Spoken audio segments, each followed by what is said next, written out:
Hey guys, I'm going to Bangkok on Songkran, the biggest and wettest festival in Thailand. So I'm going to do a quick review of Thai Airways business class and the Somerset Hotel in Bangkok. My direct flight from Perth, Australia to Bangkok, Thailand today should take around 7 hours. I'm leaving from Perth International Airport Terminal 1. This is a small airport by international standards, but it's modern and spacious, with much better planning than Sydney and Melbourne, in my opinion. I rarely see any congestion and everything is easy to find. It does lack the full options available at larger airports though. I was expecting to be in the Singapore Airlines lounge, but apparently Thai Airways has an arrangement with Air New Zealand. This lounge looked great from the outside, and it was way bigger than the Singapore lounge on inside as well. I love the white and purple colour scheme here. They have some great use of wall decorations and mood lighting. Everything looks super new and spacious.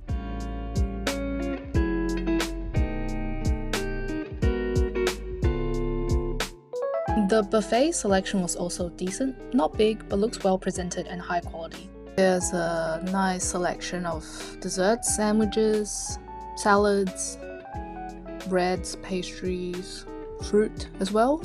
Then we have a beef stir fry and I think a vegetarian curry. The other side is a coffee machine, a fridge full of soft drinks, mixers and wines. There's also a basic selection of spirits. Oh, and a chicken rice dish. Some kind of soup. And your basic cheese and crackers. I ate way too much for lunch and couldn't stomach any more food, so just made myself a very light gin and tonic with the only gin option they have. Couldn't resist the buffet after all. Got myself a scone and strawberry jam with cream. The scone was pretty good. Cream tasted a bit strange, so 3 out of 5. Also got this little thing with bacon inside. The shell was too hard and there wasn't really enough filling, so maybe 2 out of 5. Then I drank some rosé, contemplated life for a bit, and then headed off to gate 53 for boarding. The business class boarding line was smooth, but for some reason we weren't allowed to enter the plane. So everyone just waited on the bridge for another 15 minutes. Not sure why they started boarding people when the plane wasn't ready. Eventually we were allowed on. This plane is a Boeing 787-8. It has 22 business class seats and 234 economy seats, no first class. The business class seat configuration is 2x2x2, which made it a bit awkward for single travellers. Unfortunately, I couldn't get a window seat but managed to snag 11B at the very front here. The seats were quite small and there was only a tiny screen divider between each passenger, so there's not much privacy to be had. The seat itself was comfortable and came with a pillow and a large blanket. There was the option to turn it into a fully laid down bed for a proper sleep. The entertainment system was old and a bit slow, however there were a decent selection of movies, TV shows and documentaries. The options went on for a few pages, but I didn't really explore too deeply. Whenever I fly, I like to keep the flight map on, which was a pretty basic one on this system. The drinks menu seemed extensive. There were champagnes, wines, cocktails and spirits. For those who don't drink, there's also a variety of teas, coffees, soft drinks and juices. There were 3 options for mains, a chicken Penang curry, salmon with potatoes and a braised pork neck. I went for the chicken curry. The amuse-bouche was different from the menu. Instead of chicken skewers, we actually got fish cakes that were a bit dry. It came with a basic sweet chili dipping sauce. I would give it 3 out of 5 stars. The prawns were okay. It didn't taste super fresh, but the flavour was balanced, sweet, herby and lemony. I thought this little container was butter oil, but it tasted so gross and weird and kind of ruined my prawns. The oil dragged it down to a 2 out of 5, unfortunately. The curry was decent, not memorable, but definitely good enough for plain food. Again, 3 out of 5 stars. I know I'm giving a lot of 3s, but everything was honestly just above average.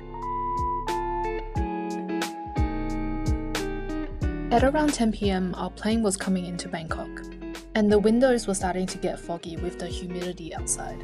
As soon as I exited the plane, a wave of hot and humid air hit me straight on. I might have been first off the plane, which never happens. My first impression of the Bangkok Suvarnabhumi airport is that it's very long and narrow. It has a very nice modern industrialist feel. From the outside, it looks like a cross made from tubes, which I actually like and find quite interesting. There were a lot of travelators, but thank God for them because getting from my gate to arrivals was a long trek.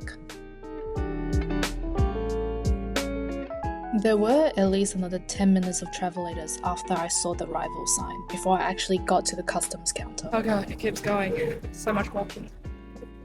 Like a kilometer of travelators. The check-in part of the airport was huge and extremely crowded, perhaps the most packed airport I've ever seen in my life, although unsurprising for one of the biggest travel destinations in the world. It's worth mentioning that there are 4 floors after exiting arrivals, and I was on level 4 while my Grab was waiting on level 1, so make sure you check the floor because it took us a while to find our Grab. In Southeast Asia, Grab is kind of the Uber equivalent. It offers food delivery, cars and motorbike rides. The pricing is transparent and very cheap compared to countries like Australia. It's a must-have app if you want to make your life easier in Thailand. So at the end of my flight, overall I would say I can't recommend Thai Airways business class on a 787 if you're traveling alone and looking for privacy. Seating arrangements are kind of weird and everything else is just average. It could be a good option for pairs who get to sit next to each other. The couple next to me looked like they had a great time. It was around 11 p.m. when we arrived at our hotel. The doorman was extremely friendly and super helpful, and check-in was easy. Somerset Park is relatively close to most central attractions and is located on a very touristy street with many other hotels. The hotel is on the older side but still well serviced and very clean. We had a 1-bedroom apartment, which was quite spacious. The bedroom came with a writing desk, a TV, and the bed is on the harder side, but it was great for my chronic back pain. There was a dedicated dining area with a kitchen, separate bathroom, and a standalone storage room. The room also came with a combined washer and dryer and a decent sized fridge, really useful for longer stays. The bathroom was reasonably sized and clean, and the shower pressure was pretty good, so no complaints there. There's a very nice lush garden sitting just outside the entrance of the hotel with koi ponds and fountains, and a kids' playground. The garden really elevated the hotel and gave it a relaxing tropical vibe.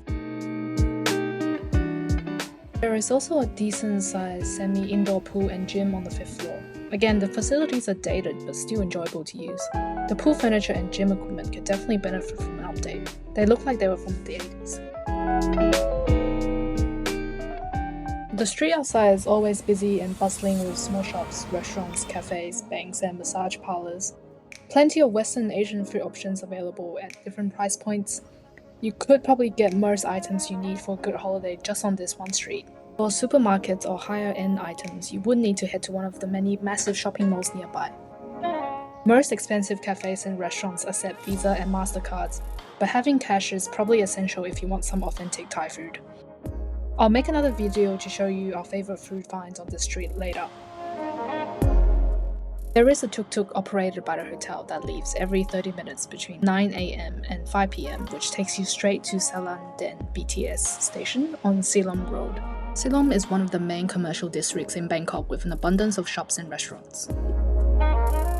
Conveniently, it was also one of the main roads blocked off to host the water festivals for Songkran. Tomorrow, we will be taking this tuk-tuk to Silom and experiencing our first and biggest Songkran festival in Thailand, so stay tuned.